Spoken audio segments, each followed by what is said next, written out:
आपण पाहत आहात सुपरफास्ट 24 तास न्यूज, बातम्यांचा खरा वेग. नमस्कार, मी सुपरफास्ट 24 तासच्या विशेष वृत्तांतामध्ये आपल्या सर्वांचं, आपल्या सर्व प्रेक्षकांचं स्वागत करतोय. त्यांनी आपण महत्वाचे जे राजकीय व्यक्तिमत्व असतात त्यांची कारकीर्द आणि भविष्यातल्या त्यांच्या पुढील वाटचालीसाठी आपण त्यांचा सातत्याने आपण आढावा घेत असतो. ज्यांची विशेष अशी काही ज्यांच्याबद्दल आपल्याला विशेष असं काही वेगळं सांगण्याची आवश्यकता पडणार नाही असे परभणीचे सुपुत्र भूमिपुत्र असलेले कल्याणराव रेंगे पाटील आपल्या सोबत आहेत. मागच्याच महिन्यामध्ये त्यांची शिवसेना उभाटा गटाच्या पाथरीच्या विधानसभा प्रमुख त्यांची निवडणूक त्यांची पदनियुक्ती झालेली आहे. कार्यकर्त्यांमध्ये मोठा उत्साह निर्माण झालेला आहे, कारण की पाथरी विधानसभा मतदारसंघा मध्ये साहेबांच्या माध्यमातून ज्यावेळेस मीराताई रेंगे हे आमदार होत्या, त्यांच्या माध्यमातून मोठमोठी कामे, विकास कामाचे तिथं झाले होते. रेंगे साहेब आपल्या सोबत आहेत, आपण त्यांच्याशी चर्चा करूयात. भविष्यातील आता त्यांची पुढची वाटचाल कशी असणार आहे, कार्यकर्त्याची फळी आणि महत्वाचा विषय जो आहे तो आहे शेतकऱ्यांचे प्रश्न, ते कसे हाताळणार आहेत आणि कशा पद्धतीने पुढची वाटचाल करणार आहे. साहेब नमस्कार. सर, काय सांगाल, काय प्रतिक्रिया आहे सध्याच्या राजकीय घडामोडीच्या संदर्भात? जर आपण पाहिलं तर शेतकऱ्यांची अक्षरशः कमोड मोडलेला आहे. ना पीक मिळतोय, ना बँका सहकार्य करतात, ना शेतीमध्ये काय उत्पन्न होत आहे, त्यांना ना निसर्गाची साथ आहे. त्यांना काय वाटतं तुम्हाला? आपण फक्त शेतकऱ्याला नावापुरतं जगाचा पोशिंदा संबंध होतो, पण तसं काही नाही. शेतकऱ्या इतके हाल कोणाचेच नाही सध्या. शेतकरी जो पिकतो त्याच्यावर व्यापारी किंवा जो दलाल यांचंच मोठं पण होत आहे. शेतकऱ्याला कोणत्याच याचे पिकाचे भाव भेटत नाही. आता तुम्ही पहा, शेतकऱ्यापाशी जोपर्यंत सोयाबीन होतं तोपर्यंत फक्त 4,000 गेलं. कापसाची परिस्थिती तीच आहे. आताचे पिक जोपर्यंत म्हणजे शेतकऱ्यापाशी नाही हा माल, तर आता तिचे रेट वाढलेले आहेत. याचा फायदा बेनिफिट व्यापाऱ्यांना भेटतो, शेतकऱ्याला काहीच भेटत नाही ना. राज्य सरकार तर म्हणते आम्ही शेतकऱ्यासाठी खूप काही प्रयत्न करतोय. काय करते राज्य सरकार? नुसतं घोषणाबाजी आहे, बाकी काय आहे? शेतकऱ्यासाठी काहीही करीत नाही, फक्त घोषणा आहेत.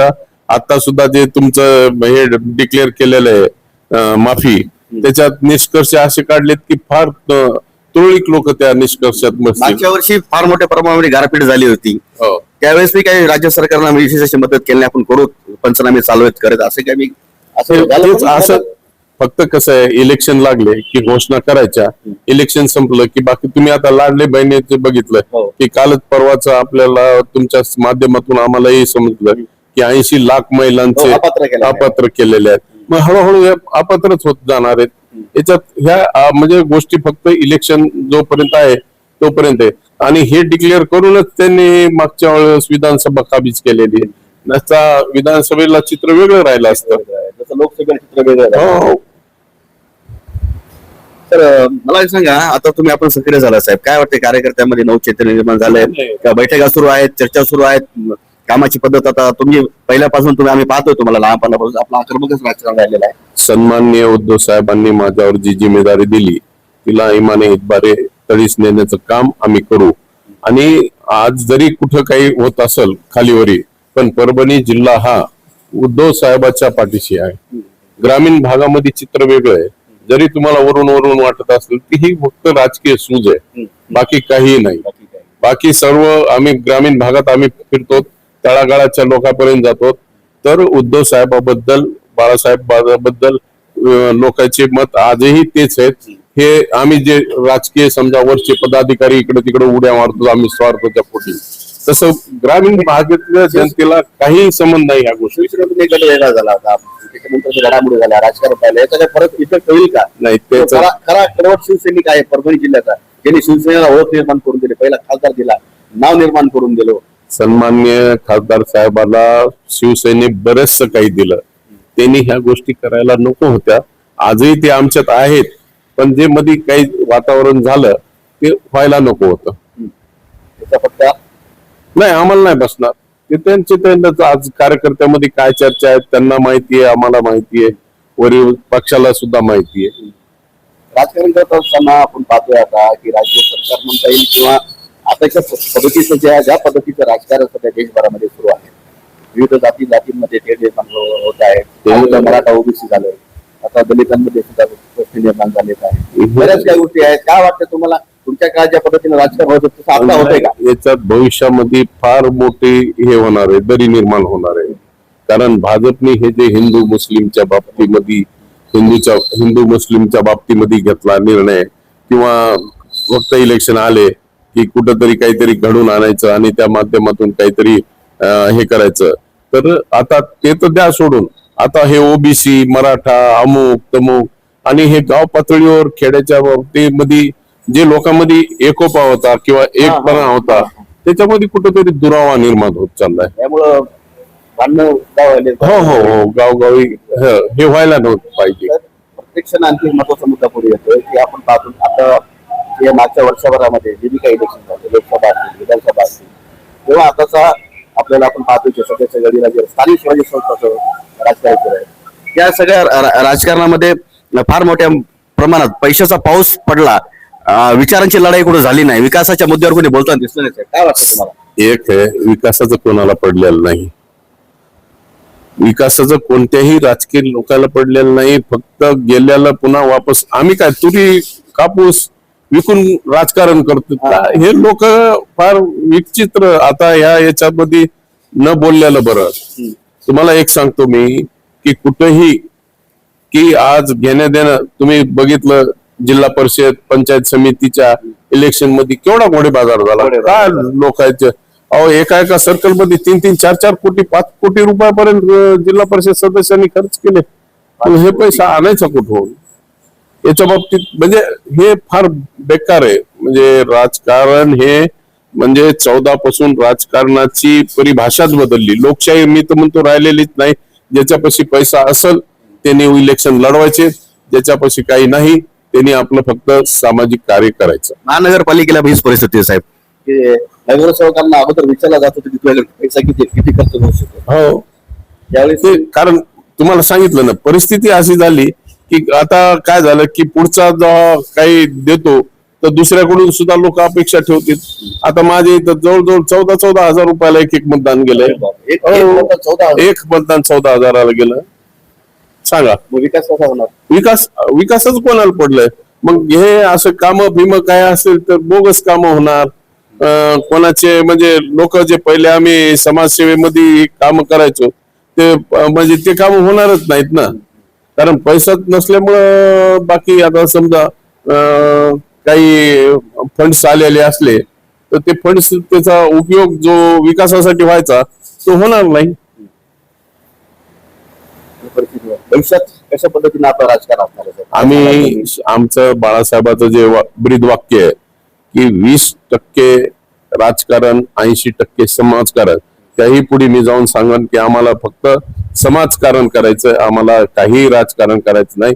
भविष्यात आम्हाला जी जबाबदारी आम्हाला दिली प्रमुख म्हणून आणि साहेबांनी जो विश्वास टाकला त्या विश्वासाला पात्र ठरण्याचं काम आम्हाला करायचं. आणि हे लक्ष्मी किंवा जे काही देणं घेण्याचे व्यवहार आहे यामध्ये मी न पडणारा माणूस आहे. मी पहिल्यापासून याच्या सक्त विरोधात आहे. माझं तुम्ही आजपर्यंत रेकॉर्ड काढा, मी कधीही कुठेही कधी कोणाला रुपये देऊन मतदान मागितलेलं नाही. लोकांनी मला भरभराटून मागच्या वेळेस 9 मध्ये इलेक्शन मध्ये मी घरून इमानदारीने 100 रुपये सुद्धा खर्च केलेला नाही. लोकांनी मला स्वतः निवडून दिलेलं आहे. भविष्यात आपल्या माध्यमातून कार्यकर्त्यांना संघटन वाढवण्यासाठी काम होईल कसं? बिलकुल आम्ही आता ताकद वाढवणार. गावगाव सुद्धा फार आंदोलन झालेले आहे, त्यांनी उमेदवार उभे केले. एक माल आहे तो ताल आहे म्हणल्यासारखा प्रकार आहे, नाही तो सभ्य हाल आहे म्हणल्यासारखा प्रकार आहे. पण ह्याला आम्ही तुम्हाला सांगतो निश्चित मोडा घालू. आम्ही समाजकार्यातून हे सगळं त्या प्रकरणाला हाणून पाडू. पाथरी विधानसभा मतदारसंघात ज्यावेळेस आपल्याकडे जबाबदारी दिली होती, सगळ्या लोकांनी आपल्याला निवडून दिलं होतं, त्यावेळेस मोठ्या प्रमाणात विकास निधी खेचून आणला होता. आणि सर्वात महत्वाचा म्हणजे सोनपेठला जाण्यासाठी जी कनेक्टिव्हिटीचा विषय जो होता, शेळगावचा जो इतका मोठा पूल झालेला साहेब, आणि त्याचबरोबर आणखी महत्वाचे काही कामं झाले होते. कोणते महत्वाचे विकास काम झाले होते साहेब? एक तर याचा पूल, तुमचा विट्याचा पूल, तो 17 वर्षापासून पडित होता. आपण विधानसभेत मध्ये मागणी करून राहिलेले फंड आणून तो पूल केला.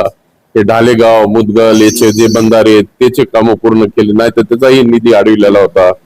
सोनपेठचं पोलीस स्टेशन असो, कोर्टाची इमारत असो, दवाखान्याची इमारत असो, आणि तुमच्या मानवतचं सुद्धा जिल्ह्यामध्ये प्रत्येक ठिकाणी आणि गावोगाव समाज म्हणजे सभागृह या मार्गातून सभागृहाची भरपूर कामं केली. मला नाही वाटत की माझ्या एवढे म्हणजे त्या 5 वर्षात जेवढे मी कामं केले तेवढे कामं आधीच्याही कोणी आमदारांनी केले आणि नंतरच्याही कोणी आमदारांनी केले. सध्याच्या परिस्थितीला पाहता साहेब, आता आपण शिवसेना उद्धव बाळासाहेब तर सुरुवातीपासून आता हे सगळे झालं, आमदार खासदार साहेबांसोबत कसा समन्वय घालणार असं नाही, त्याबद्दल मी सध्या तर काही बोलत नाही. ज्यावेळेस वेळ येईल त्यावेळेस बिलकुल काहीच नाही त्याच्याबद्दल काहीच नाही. आमदार साहेब माझ्या बरोबर आहेत, बाकी काही विषय नाही. सध्या स्थानिक स्वराज्य संस्था परभणी हिंगोलीची निवडणूक कशी पाहता साहेब? काय वाटतं तुम्हाला, कशा पद्धतीने आमचा उमेदवार आपला पाठिंबा कोणाला? कारण की आपल्या मानणारा फार मोठा मतदारसंघ आहे मला माहिती. बिलकुल आमचा पाठिंबा आता आमचा उमेदवारच आमचा आहे नावेंदर साहेब, विवेक नावेंदर साहेब, त्यांनाच पाठिंबा राहणार आणि ते 100% निवडून येणार. कारण मी तुम्हाला सांगतो की लोकांमध्ये जरी तुम्हाला आमचं ते पक्षबळ जरी वेगळं वाटत असेल तरी परिस्थिती वेगळी आहे. आता 300 क्रॉस आहे मतदार, 400 आहे, 400 आहे, तर पण आपण 300 पर्यंत पल्ला गाठू. आणि तुम्हाला हा सय्यद खान है तो अभी देखेंगे, लढाई अभी बाकी है. तुम्हाला सांगतो की 100% आमचा उमेदवार विजय होणार. ही काळ्या दगडावरली रेग आहे. आपण तुम्हाला याच्याबद्दल म्हणील ते चॅलेंज देऊ.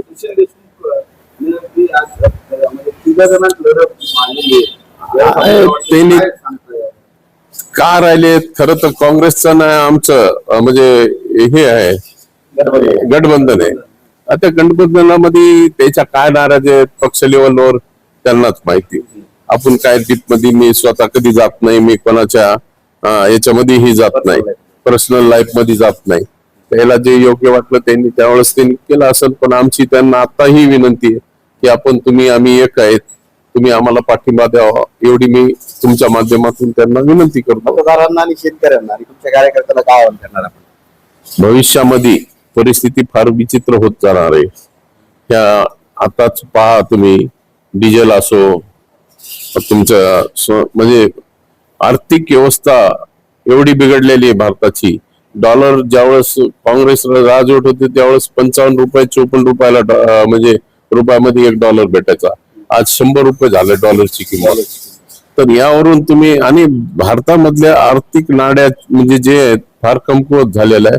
भविष्यामध्ये तुम्हाला याचं चित्र स्पष्ट दिसत. साहेब, आणखी एक महत्वाचा प्रश्न निर्माण होतो इथं की केंद्र सरकार आणि राज्य सरकार हे महागाईवर बोलताना, बेरोजगारीवर बोलताना, विकासाच्या मुद्द्यावर बोलताना दिसत नाहीत. काय वाटतं आपल्याला? नाही, तुम्हाला एक सांगतो मी, हे पहा, आता तुम्ही हेच आपल्या विरोधात ज्यावेळेस सत्तेच्या होते तर त्यावेळेस 4 आणे वाढले तर अटल बिहारी वाजपेयींनी बैलगाडी मोर्चा काढला. आता लोक, मला तरी वाटतं की लोक सुद्धा काय मृत अवस्थेमध्ये गेलेत का काय झालं की एवढाले दर वाढून सुद्धा लोकांमध्ये काय शांतता आहे किंवा काय हे झालेलं आहे देव जाणे. कोणी त्यावर काही बोलायला तयार नाही. परभणी जिल्ह्याचे भूमिपुत्र असलेले कल्याणरावजी रेंगे पाटील यांनी आपल्याशी दिलखुलास चर्चा केलेली आहे. पाथरी विधानसभा मतदारसंघ ज्यावेळेस 2009 त्यांच्याकडे होता, त्यांच्या माध्यमातून मोठ्या प्रमाणामध्ये निधी खेचून आणण्याचं काम सुद्धा झालं होतं.